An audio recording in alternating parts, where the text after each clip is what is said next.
Um candidato aprovado em concurso público e que não foi nomeado dentro do prazo de validade vai ser indenizado por danos morais. Depois de muito tempo em uma rotina pesada de estudos, Maiara conseguiu ser aprovada em um concurso público. Já se passaram 2 anos e até agora ela não foi nomeada. E o certame perdeu a validade. Muito frustrante. Eu acho que todos nós que somos concurseiros, que estudamos muito para isso, somos frustrados. Porque assim, não é fácil. Não é fácil. Nós estudamos muito, nós abrimos mão de tempo, de momentos com a nossa família para nos dedicarmos. E chega um momento que tão sonhado e a gente não entra. A regra para a validade de um concurso público está prevista na Constituição Federal. De acordo com o artigo 37 da Carta Magna, o prazo máximo será de até 2 anos, mas é a administração pública que decide qual será o período de validação. No início do mês, o Superior Tribunal de Justiça condenou a administração pública a indenizar por danos morais um estudante aprovado que não foi nomeado no prazo de vigência do concurso. O STJ entendeu que o interesse do candidato foi frustrado. O investimento para se dedicar a ser aprovado em um concurso público para alguns estudantes é alto. Cursinhos, materiais didáticos, mudança de rotina em casa. Tudo isso influencia no bom desempenho. Professores especializados no assunto trabalham em sala de aula formas de evitar a frustração dos candidatos. A gente sempre orienta para que a pessoa também tente ter um desempenho que o coloque próximo das vagas, porque aumenta a possibilidade de ser nomeado. Mas é uma situação em que a gente tem que, inclusive, preparar psicologicamente o candidato, porque às vezes ele não ficou dentro do número de vagas, mas ficou bem próximo, quer dizer, tem uma probabilidade grande de ser nomeado, mas às vezes ele não está no número de vagas e está realmente bastante distante. Aí já é uma situação que a gente orienta a pessoa já tentar um outro certame. Maiara agora se dedica a outros concursos. Desta vez, vai investir nas carreiras policiais. Estuda 10 horas por dia para realizar o sonho de conseguir uma vaga na administração pública. Estamos aguardando, né? Rezando todos os dias. Só assim mesmo. Bom, para falar sobre esse assunto, está aqui hoje o Procurador da Fazenda Nacional, Leandro Bueno. Boa tarde, doutor. Prazer é todo meu estar com vocês.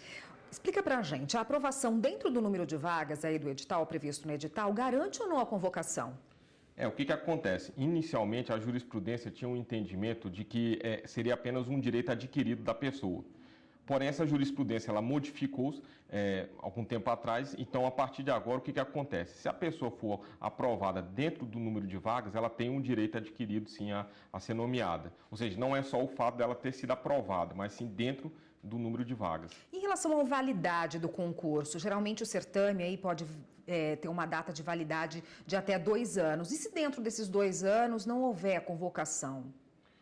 O que acontece? De acordo com a Constituição, 2 anos, podendo haver uma prorrogação nesse sentido. Nesse caso, o que eu entendo? A pessoa que foi nomeada, aquela pessoa que foi aprovada e dentro desse número de vagas, no caso, ela teria esse direito. Então, ela poderia entrar na justiça, ajuizar uma ação nesse sentido, porque seria um direito adquirido dela.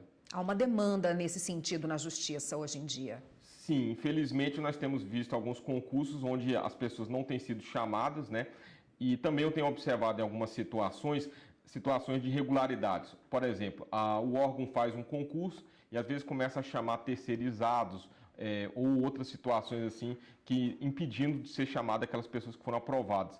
Então, nesse sentido, também havendo esse tipo de situação inusitada, poderia também esse candidato aprovado dentro do número de vagas pleitear a sua nomeação, entrar, por exemplo, com um mandado de segurança, nesse sentido de pleitear, então, ali que fosse nomeado em virtude dessa burla que está havendo com relação ao concurso público. E o cadastro de reserva? Há concursos públicos, por exemplo, que só não prevêem uma vaga ali disponível, só faz o concurso para cadastro de reserva? O cadastro de reserva, ele, é uma situação realmente, assim, tem que estar bem claro já essa situação anteriormente, mas, de fato, existe isso, acontece. O que nós temos observado com relação ao cadastro de reserva é exatamente situações, o que eu tenho observado, que tem se levado na justiça, são situações como essa que eu comentei anteriormente, de bula.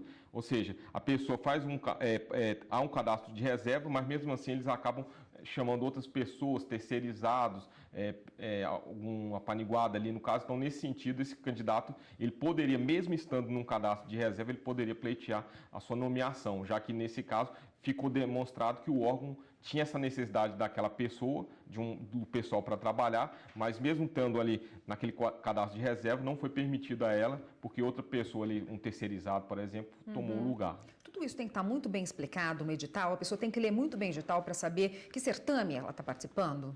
O edital, a gente fala que é a lei interna do concurso, né? Então, em virtude disso, é muito importante, né? Inclusive para que a pessoa possa ter uma noção clara do próprio programa ali envolvido, né?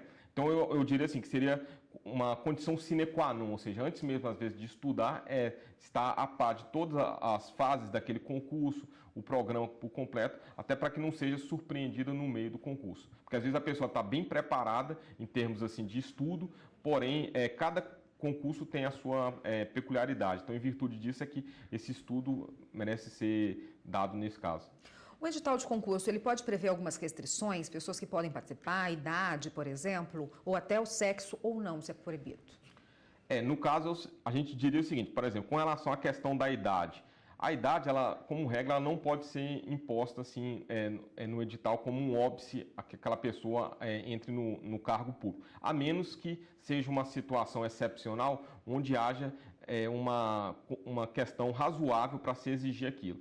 Eu, por exemplo, poderia citar uma situação, por exemplo, de concursos militares ou, por exemplo, da polícia, onde, por exemplo, poderia, em virtude daquelas patentes militares, ser colocada ali uma questão etária, no caso. E outra situação, por exemplo, que eu poderia citar aqui, no caso, seria, por exemplo, num cargo onde se exige um mínimo de tempo para que aquela pessoa possa se aposentar. Por exemplo, um juiz, ele tem que ficar no mínimo 5 anos no seu cargo para que ele possa se aposentar. Então, nesse caso, poderia se colocar um limite de idade para permitir que aquela pessoa viesse a se aposentar.